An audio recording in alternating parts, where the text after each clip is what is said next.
Hello YouTube. Once again, this is Top Notch Sports, and today I want to make a video on who the winners are of each NBA conference in free agency and this off-season period, of course.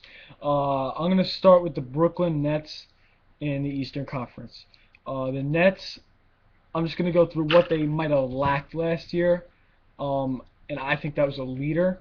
And in that trade, they got two of the best in the game. So I think last year, even though they were a 4 seed, granted, yes, they didn't make it out of the first round, but they were a 4 seed, so they were a top flight team in that conference.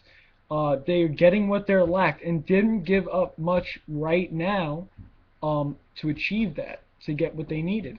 So I also think it helps their scoring depth because, when Brook Lopez played great, Darren Williams played all right, decent, and then Joe Johnson was inconsistent. Now they have two more guys that in the half court in the playoff game are going to be able to help them out and beat other guys that can help with the scoring. As I always say, scoring depth. So now they have five guys that could take over. That's great. Not a lot of teams necessarily have that. Also now a new defensive presence. They haven't had a guy that's there that's going to really propel their defense, and they still had a decent defensive team. I'd say middle of the pack, slightly above maybe. And now with a guy like Kevin Garnett, who is a culture changer, I think they could be a great defensive team now. And two 7-footers protecting the rim, that's going to make them automatically, instantaneously better. So now I think that helps. And also last year, what they didn't have was winning experience. Now you got three guys that came in from the Boston Celtics that they've been through the wars, they've been through the hardships, but they've also been through the highs. They've also won championships, all three of them. They've all been there. I think also, the addition of those two guys, the leaders, they're going to make a lot of other people better. It's going to give this team an identity, which I think they lacked last year without leadership, and they're still pretty good. I think a guy, like a Brook Lopez is going to be made better by a Kevin Garnett. I think a guy like, Darren Williams is going to be made better by a guy like Paul Pierce. I think those guys are going to have great leadership and advice towards, guys like that. Also, I think it makes Jason Kidd's job easier. Jason Kidd, a lot of people criticize it. First of all, I think he's been a coach on the floor for years. But anyway, it's going to make his first year experience much easier. With two leaders, essentially assistant coaches, it's going to make his job, it's going to make his life easier. It's not going to be as difficult. Also, just my result, in my opinion, for this team is, they went before the trade, they're a 4 seed. I think now that propels them to not only an Eastern Conference contender, but having a shot to win it all. I really think they could win everything. I think they could take home the trophy at the end of the year. I really do. I think this is a terrific basketball team. They already had a good team, and this propels them. Okay, so now we go on to the Western Conference. This was not a trade. This is a free agent signing. I'm going to go with the Houston Rockets and Dwight Howard. Last year, the Houston Rockets were a number 8 seed, so they were okay. Not as good as the Nets, of course, but they were clearly a decent team. They were a very young team that lacked a lot of experience. It was James Harden's first year being the true #1 option on that team, being like the man, as everyone says. So naturally they were gonna kind of improve. But now with a guy like Dwight Howard, who's gonna improve their defense, there's gonna be more rim protection now. And they were not a very good defensive team last season. So now with another guy that's gonna be there to protect the rim, another guy that can block shots. Their perimeter defense is going to improve now because, those guys, they're not going to be afraid, if they get beat off the dribble of an easy score. You got two 7-footers protecting the rim. You got two guys, it's going to help their rebounding. You got two 7-footers, excellent rebounds. A guy like Omer Ashik, there's been games where he's gotten over 10 boards easy. Now you got another guy that could do that with Dwight Howard. And another guy that could stand back there, put his arms up. So, that's my take on that. I also think it's help for James Harden. James Harden had to do a lot by himself.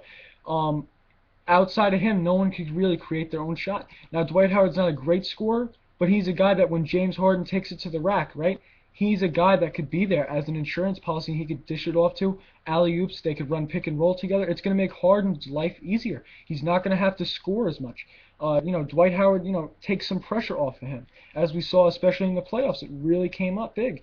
And also, what it does is they were predominantly a three-point shooting team. Live by the three, die by the three, as everyone says. Kind of like the Orlando Magic of Dwight Howard that actually made the finals. So now, you take a guy like Dwight Howard and then add, James Harden and those three-point shooters. That's a good offensive, like, that goes from still a top-tier offensive team to, being a really, really tough one to handle, especially in the playoffs, when the game slows down.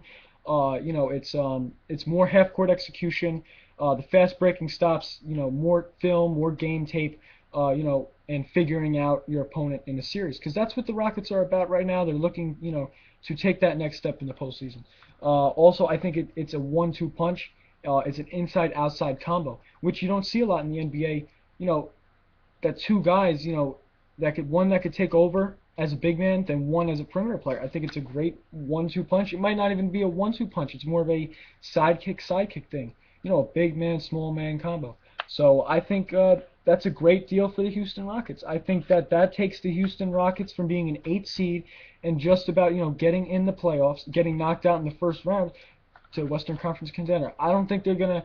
I don't really think they're good enough to win the NBA championship, but I think they could possibly make it out of the West. I think that's their ceiling. I think they'll be a top 5 Western Conference team, probably more bottom end of that, like a 4 or 5. But you never know. They have upside. They could be higher, but I'm skeptical of that.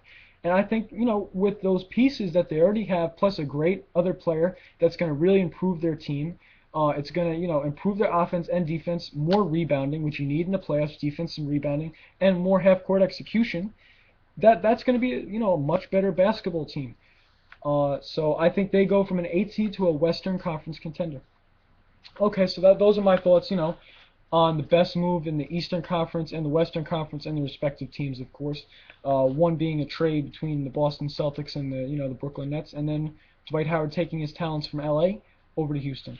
Also, just one thing I want to mention is all my songs I've used at the beginning of the videos. First of all, I hope you guys enjoyed those. But I just, for no copyright infringement or no confusion on that, I just want to give credit to the artist. The first one was Ready for War Instrumental by 50 Cent. The next one was Second Coming Instrumental by Jules Santana. The third one was the John Wall song. That's by Troop 41. The next one is the Forever Instrumental. That's by Drake. And then this one was Android Porn by Crowdy. Again, no confusion on that. I'm absolutely not trying to cause an issue with that, and I hope you guys enjoyed that. Thanks for coming to see my video, and comment, rate, subscribe, and tell others to do the same. I don't have a lot of views. I don't have a lot of subs yet, but I think people will enjoy this content when it gets out there. Thank you very much for coming. I'll see you soon.